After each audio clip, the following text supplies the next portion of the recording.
Cuando predicamos el Evangelio, como lo hacemos en este lugar cada domingo, surge una pregunta que es muy recurrente. ¿No había otra forma de salvar a la humanidad? Es decir, cuando presentamos la verdad del Evangelio, que no es otra cosa más que la realidad histórica de que el Hijo de Dios se hizo hombre, vivió entre nosotros allá en Galilea, murió en una cruz y resucitó, surge la pregunta inevitable. ¿No había otra forma de que Dios salve a la humanidad? ¿Para qué o por qué tuvo que morir Cristo? ¿Para qué murió Cristo? Y a esa pregunta, ¿para qué murió Cristo?, podemos darle diversas respuestas y varias de ellas correctas y tomadas de la Biblia. Y es que aquellos que se dedican a estudiar la obra de Jesús y por qué murió en la cruz, sistematizan, enumeran una serie de facetas, de aspectos, de roles que Jesús cumplió en su muerte. Por ejemplo, podríamos hablar y responder esta pregunta, ¿para qué murió Cristo?, diciendo que Cristo murió para propiciar. Y eso es una realidad. Esta palabra propiciar significa aplacar la ira de Dios. Desde la antigüedad, la humanidad ha buscado hacer o realizar sacrificios para aplacar la ira de aquellos elementos que ellos consideraban divinidades, ya sea la lluvia, ya sea el sol, ya sea lo que fuera. Desde la antigüedad, la humanidad más remota ha intentado aplacar la ira de Dios. Y nos dice la Biblia que la ira de Dios es una realidad. Dice la Biblia que tremenda cosa es caer en las manos del Dios vivo. Tremenda cosa, horrenda cosa es caer en las manos del Dios vivo. Entonces la muerte de Jesús sirve, entre otras cosas, para aplacar la ira de Dios, para propiciar la ira de Dios. A la pregunta, ¿para qué murió Cristo?, podríamos responder, Cristo murió para reconciliar, lo cual también es una realidad, porque la Biblia nos dice que en Cristo Dios estaba reconciliando al mundo consigo mismo, lo cual es por demás llamativo, porque cuando hay dos personas que están peleadas, dos personas cuya relación se ve cortada e interrumpida, por lo general se requiere que haya una participación de las dos personas para reconciliarse. Sin embargo, Dios estaba reconciliando en Cristo al mundo consigo mismo. Esto es una obra que depende pura y exclusivamente de Dios y es mérito de Dios, ningún mérito de parte del hombre. Por lo tanto, ¿para qué murió Cristo? Murió para propiciar, murió para reconciliar, murió para redimir. Y este es un tema muy importante. Redimir quiere decir pagar un rescate. Nosotros éramos esclavos, estábamos bajo el secuestro del pecado y Cristo murió para pagar el precio de ese rescate, para que ya no estemos secuestrados, esclavizados por el pecado, sino que así podamos ser libres. Se usa una palabra muy linda en el Nuevo Testamento que da esa sensación de alguien que va al mercado de los esclavos, compra un esclavo y lo quita de ese lugar. Eso es redimir. Y se ha hablado mucho a lo largo de la historia acerca de este aspecto de la muerte de Cristo, acerca de la redención que pagó Cristo. Se ha hablado de quién pagó esa redención, a quién se le pagó, a Dios, al diablo, cuál fue el precio de esa redención. Muchísimo se ha hablado acerca de este tema y es un tema muy importante.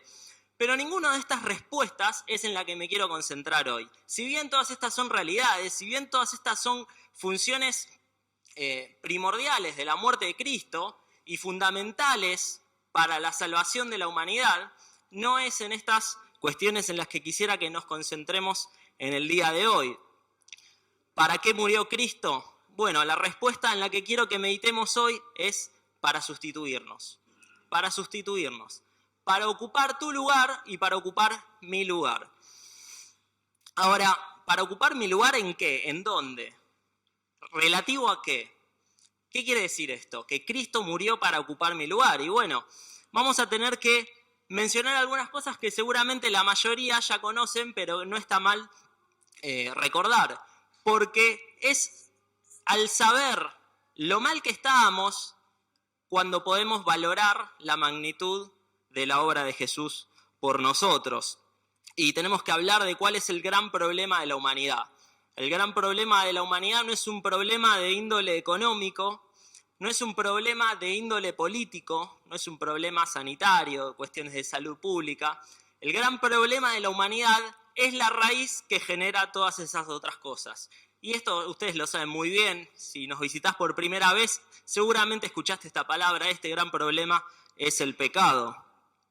Pecado no es otra cosa que darle la espalda a Dios. Uno peca cuando le da la espalda a Dios, cuando uno decide vivir por su propia cuenta, cuando uno desestima lo que Dios, que es nuestro creador, el que te guste o no, lo creas o no, te creó a vos y tiene una voluntad para vos, cuando vos decidís obviar esa voluntad, cuando vos decidís omitir la forma en la cual Dios quiere que vivas, estás pecando. Se puede entonces definir al pecado como todo aquello que es contrario a la voluntad de Dios. La Biblia, que nosotros consideramos es la palabra inequívoca de Dios, dice que la voluntad de Dios, es decir, que lo que Dios quiere es bueno, es agradable y es perfecto. Si decíamos que el pecado es todo lo opuesto a la voluntad de Dios y la voluntad de Dios es buena, es agradable y es perfecta, entonces podemos decir que el pecado no es bueno, es malo, no es agradable, es desagradable y dista bastante de ser perfecto, es bastante imperfecto. Ahora, Jesús, en su famoso Sermón del Monte, nos da unas pautas un poco más pragmáticas, más prácticas acerca de qué es el pecado. Fíjense, Jesús dice, ustedes escucharon que se les dijo que no tienen que cometer adulterio. Bueno, yo les digo que incluso si miran a una mujer para desearla, ya están pecando. Por lo tanto, para Jesús, no solo realizar el mal es pecado, sino también pensar el mal es pecado. No solamente te tenés que cometer una mala acción para pecar, sino que tenés que pensar algo malo, ya sea contra otra persona o lo que fuere, para pecar. Pero no se queda ahí. Santiago, el hermano de Jesús, en su carta dice, todo aquel que sabe hacer el bien y no lo hace, está pecando. Saber hacer el bien y no hacerlo es pecar. Por lo tanto, en términos prácticos, el pecado no solo es hacer el mal, el pecado no solo es pensar el mal, el pecado también es no hacer todo lo bueno que podríamos hacer. Y seguramente más de uno dice, bueno, yo caigo en alguna de estas tres categorías por lo menos, o tal vez como es mi caso, en las tres categorías. Todos nosotros hacemos cosas malas, todos nosotros pensamos cosas malas y todos nosotros no hacemos todo lo bueno que podríamos hacer. Y no te sorprendas si entras dentro de estas categorías. La Biblia también habla de eso. La Biblia dice que todos nosotros pecamos, que todos nosotros nos descarriamos como ovejas, que no hay justo ni siquiera uno, ninguna de las 7.000 millones de personas o las que sean que vivamos en este mundo hoy en día, ninguna es justa, ninguna es buena delante de Dios. Todos, absolutamente todos, pecamos, todos hacemos lo que Dios no quiere que hagamos. Ahora, esto no es lo peor del pecado, simplemente hacer la voluntad de Dios. No hacer la voluntad de Dios, perdón. Lo peor del pecado es que el pecado tiene consecuencias. Y la Biblia también habla de esto. La Biblia dice que la paga del pecado es muerte. La paga del pecado es muerte. Y toda alma que peca, esa alma morirá, dice también la Biblia. Por lo tanto, lo más grave del pecado es las consecuencias que nos trae, muerte. Y tal vez la mayoría ya lo sabemos, pero vale también recordarlo, por si hay alguien nuevo que nos visita. En la Biblia, la idea de muerte está ligada a la idea de separación. Muerte física, separación del cuerpo y el alma. Muerte espiritual, el hombre viviendo separado, alejado, dándole la espalda, como decíamos, a Dios. Muerte eterna, la consecuencia de atravesar la muerte física en un estado de muerte espiritual. Es decir, dejar este mundo, dejar nuestro cuerpo habiendo vivido alejados de Dios. Y lo que nos espera es vivir, existir eternamente alejados de Dios. Esa es la idea de muerte y esa es la consecuencia del gran problema de la humanidad, que es el pecado. ¿Para qué murió Cristo? Entonces decíamos que la respuesta era para ocupar mi lugar, lo cual podríamos reemplazarlo por para morir en mi lugar. Porque si todos pecamos y la paga del pecado es muerte, la conclusión lógica es muy sencilla. Todos nosotros tenemos que ocupar el lugar de la muerte. Todos nosotros merecemos, según la justicia establecida por Dios, morir. Jesús murió para ocupar nuestro lugar y morir en lugar de nosotros. Y esta idea de que hay un sustituto inocente que ocupa el lugar de un victimario, un ofensor que es culpable de su pecado, la podemos ver a través de toda la Biblia. Por ejemplo, lo primero que se nos viene a la memoria es la historia de Isaac. Si no lo conoces, no te das problema, te lo resumo. Había un hombre llamado Abraham que le costaba tener hijos, finalmente tuvo un hijo que Dios le había prometido y Dios le pide que lo sacrifique. Y cuando está a punto de sacrificarlo, Dios frena la mano de Abraham y le dice que no lo haga, porque ya le había demostrado que confiaba en él, y en su lugar Dios proveyó un carnero que estaba ahí enredado en unos arbustos, y sacrificaron al carnero en lugar de Isaac, un sustituto. Dice Génesis 22 que Abraham tomó el carnero y lo ofreció en lugar de su hijo. Fíjense, una víctima inocente que es sacrificada, y no solo eso, sino que es provista por Dios esa víctima. También lo podemos ver la idea de la sustitución en la historia de Moisés. Moisés, que era el líder del pueblo de Israel mientras estaban peregrinando hacia la tierra prometida, saliendo de la esclavitud egipcia, en determinado momento el pueblo se rebela y peca contra Dios muy gravemente peca contra Dios.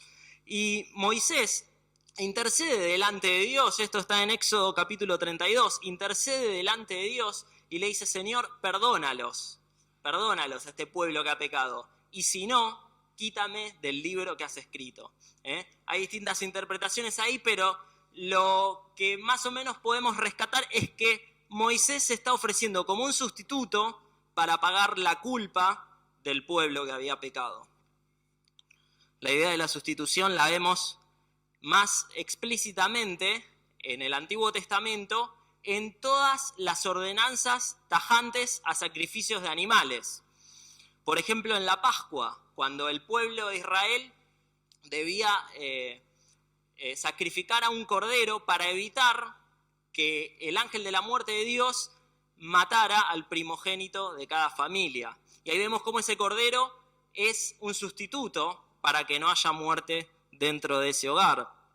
Podemos verlo muy explícitamente en las legislaciones levíticas respecto a cómo expiar los pecados, es decir, cómo quitar los pecados para que el pueblo pueda presentarse santo delante de Dios. Y vemos que en el día de la expiación, una vez al año, el pueblo debía tomar 2 machos cabríos, uno debía ser sacrificado en el altar del templo por expiación de los pecados del pueblo, y otros se debía imponer las manos en un acto ritual en el cual se transmitían los pecados del pueblo y era soltado en el desierto, alejado, para que se llevara el pecado del pueblo bien lejos. Sustitutos inocentes, provistos por Dios, que pagaban la culpa de los hombres que habían ofendido voluntariamente a Dios, que habían pecado, que habían elegido darle la espalda a Dios.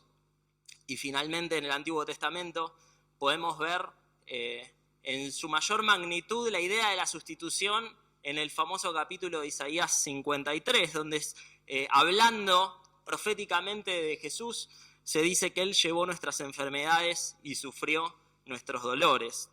La sustitución es una realidad a lo largo de todo el Antiguo Testamento. Ahora bien, ¿qué pasa en el Nuevo Testamento? Y en eso quiero que nos centremos en esta noche. Y quédense tranquilos, no voy a ser muy largo. Creo que podemos ver la idea de la sustitución constantemente a lo largo del Nuevo Testamento, pero quiero resaltar 2 aspectos en los cuales podemos ver que Jesús ocupó nuestro lugar. El primero de ellos es un relato que está en los Evangelios y que ahora vamos a leer. Y el segundo de ellos es un uso gramatical muy común que se ve constantemente en el Nuevo Testamento. Vamos con el primero de estos 2 aspectos, el relato que está en Lucas capítulo 23.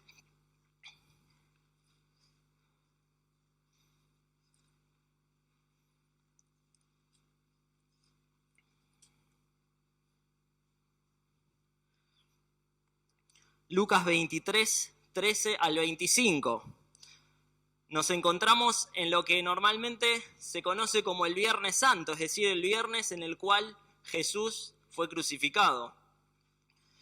Jesús había estado toda la noche despierto, había estado primero participando de la última cena con sus discípulos, luego fue arrestado en Getsemaní, fue llevado al patio de Caifás y participó luego de esto de un enjuiciamiento un tanto irregular, según dicen los que saben, en donde primero compareció frente a Pilato, luego fue llevado con Herodes, nadie quería hacerse cargo de enjuiciar a Jesús y finalmente lo traen de nuevo ante Pilatos. Y esto es lo que vamos a leer ahora, capítulo 23, versículo 13, dice: Entonces Pilato, convocando a los principales sacerdotes, a los gobernantes y al pueblo, les dijo: Me habéis presentado a este como un hombre que perturba al pueblo, pero habiéndole interrogado yo delante de vosotros, no he hallado en este hombre delito alguno de aquellos de que le acusáis, y ni aun Herodes, porque os remití a él, y he aquí nada digno de muerte ha hecho este hombre.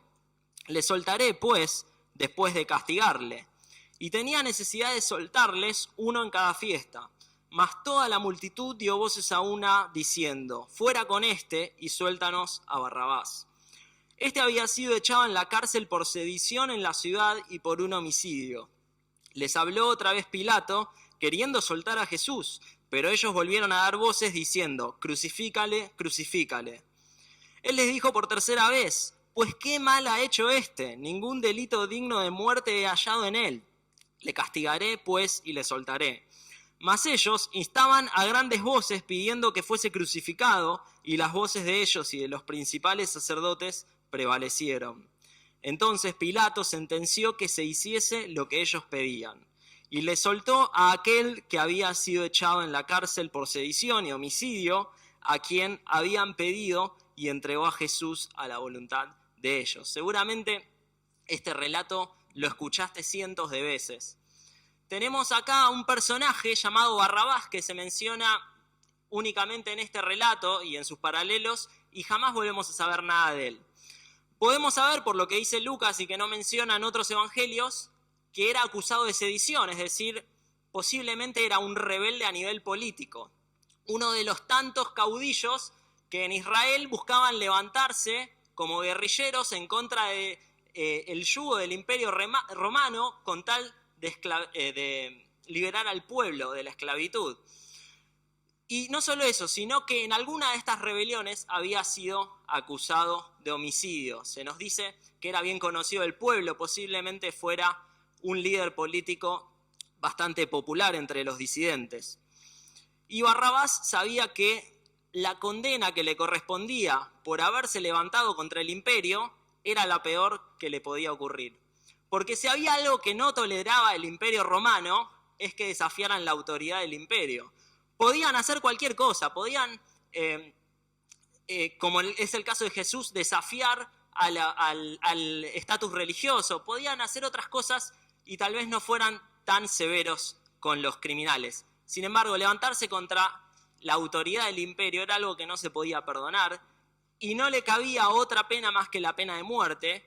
Y por no ser ciudadano romano, no iba a ser decapitado, iba a ser crucificado, tal vez la peor de todas las muertes que nos pudiéramos imaginar. Y esta mañana de viernes, Barrabás se levantó, quizás ya con la sangre helada, se levantó ya sintiendo el terror de esa muerte horrenda, que es la muerte por crucifixión, y sabía que su suerte ya estaba echada. No había forma de que apareciera un criminal peor que él que ocupara su lugar. Sin embargo, cuando Barrabás ya no tenía ninguna esperanza, aparece un personaje que no tenía pinta de criminal, no tenía pinta de ladrón, no tenía pinta de sedicioso, no tenía pinta de asesino. Y no solo eso, sino que las autoridades que lo estaban enjuiciando decían que no tenían ninguna razón para enjuiciarlo, para condenarlo. Decían que no había ningún delito en él.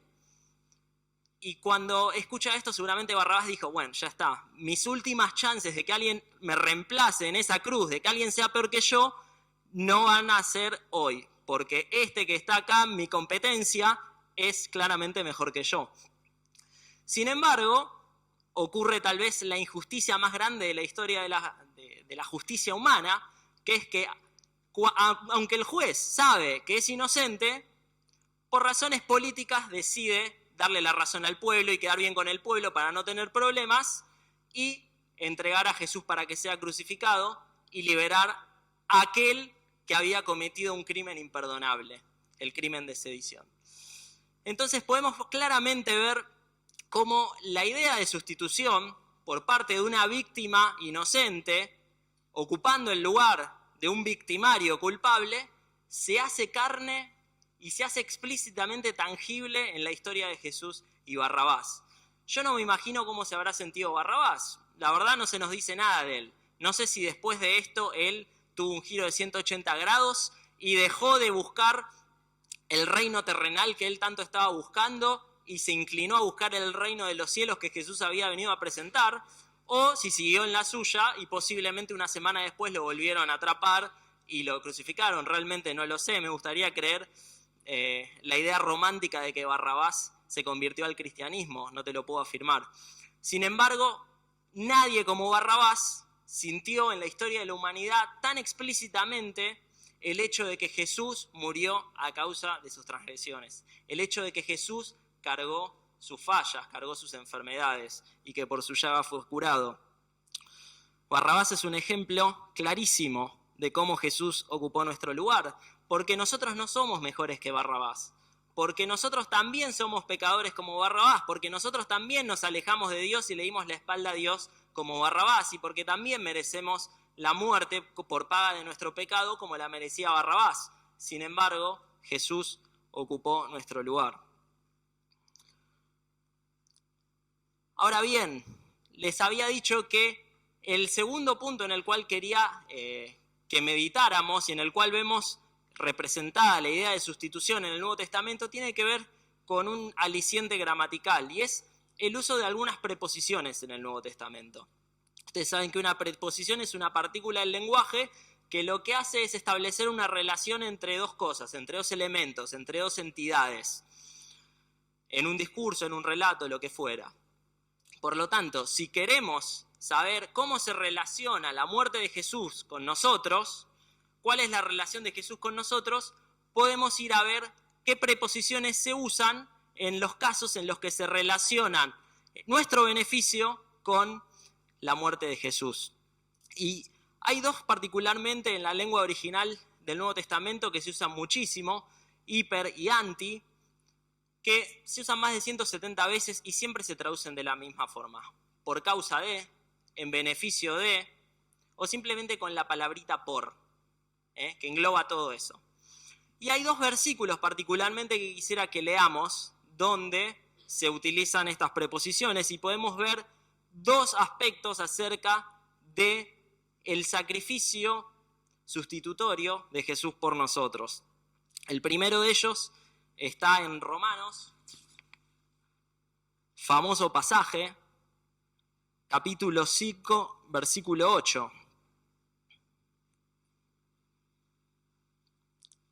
Romanos capítulo 5, versículo 8 nos dice que Dios muestra su amor para con nosotros en que siendo aún pecadores Cristo murió por nosotros. Cristo murió por nosotros, es decir, en lugar de nosotros, por causa de nosotros. Es un acto de amor, entonces, el sacrificio de Jesús. Este acto en el cual Jesús sustituye a la humanidad en la cruz es un acto de amor, porque por este acto de sustitución Dios muestra su amor, en que siendo aún nosotros pecadores, Cristo murió por nosotros. Ahora, este acto de amor es un acto que, según nos dice otro pasaje que vamos a leer ahora, conlleva una consecuencia. El acto de amor de la sustitución de Jesús en la cruz, ocupando tu lugar y mi lugar, no nos puede dejar inertes. Yo no sé qué pasó con Barrabás, no sé si él reflexionó acerca de su vida o no, pero sí sé que nosotros tenemos que tomar una decisión frente a este acto de amor en el cual Jesús ocupó nuestro lugar en la muerte. Y vamos a leer 2 Corintios, capítulo 5, versículos 14 y 15. cuál es la consecuencia que debiera generar en las vidas de aquellas personas que abrazan esta realidad de que Jesús murió por ellas? 2 Corintios capítulo 5, versículos 14 y 15 dice: porque el amor de Cristo nos constriñe, pensando esto, que si uno murió por todos, luego todos murieron, y por todos murió, para que los que viven ya no vivan para sí, sino para aquel que murió y resucitó por ellos. ¿Cuál es la consecuencia que debe generar en tu vida que Cristo haya ocupado tu lugar en la cruz cuando Él era inocente y vos eras culpable?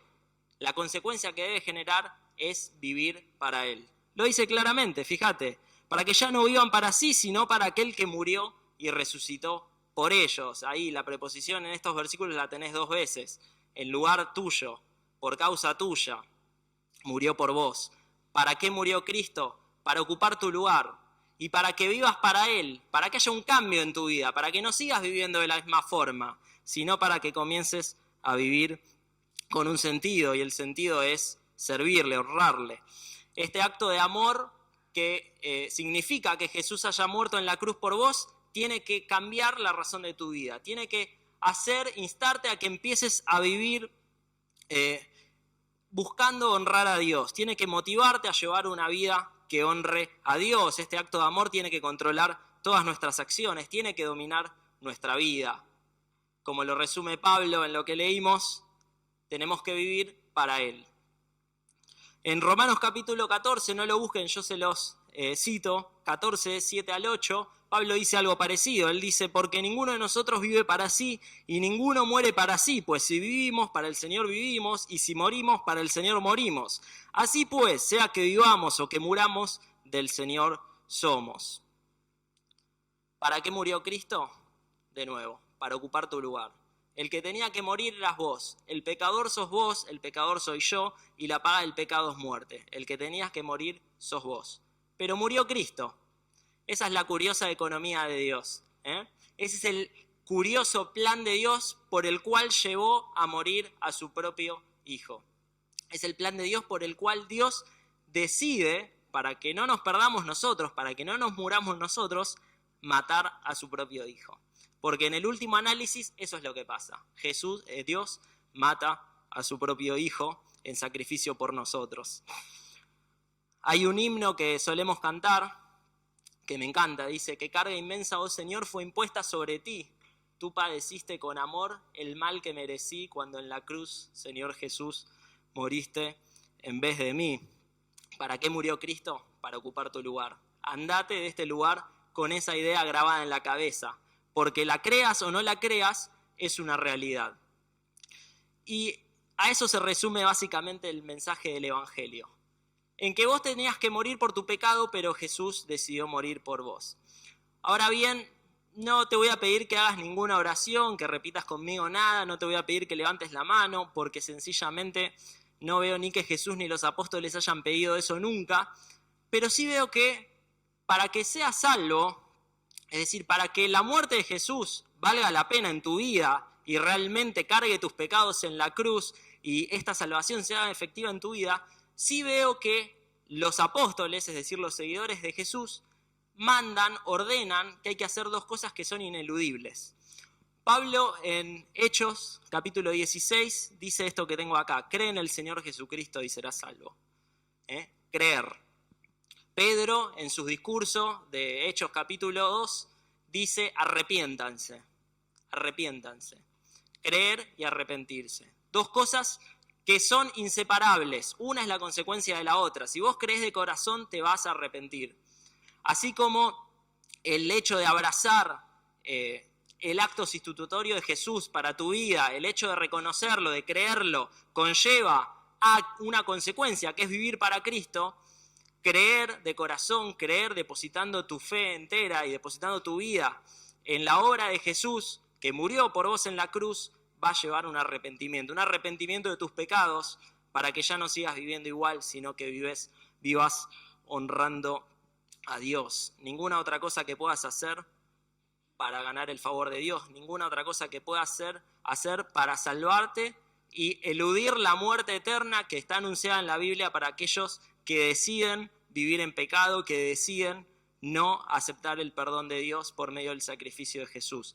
Creer y arrepentirte, que podamos todos reflexionar en esta noche en estas cosas, que cada uno pueda evaluarse a sí mismo y que cada uno pueda salir de este lugar habiendo creído que un día una víctima inocente pagó el precio que nosotros, víctimas culpables del peor delito que es pecar contra nuestro Creador, debíamos haber pagado, y esa víctima fue Jesús y pagó tu muerte y mi muerte en la cruz del Calvario.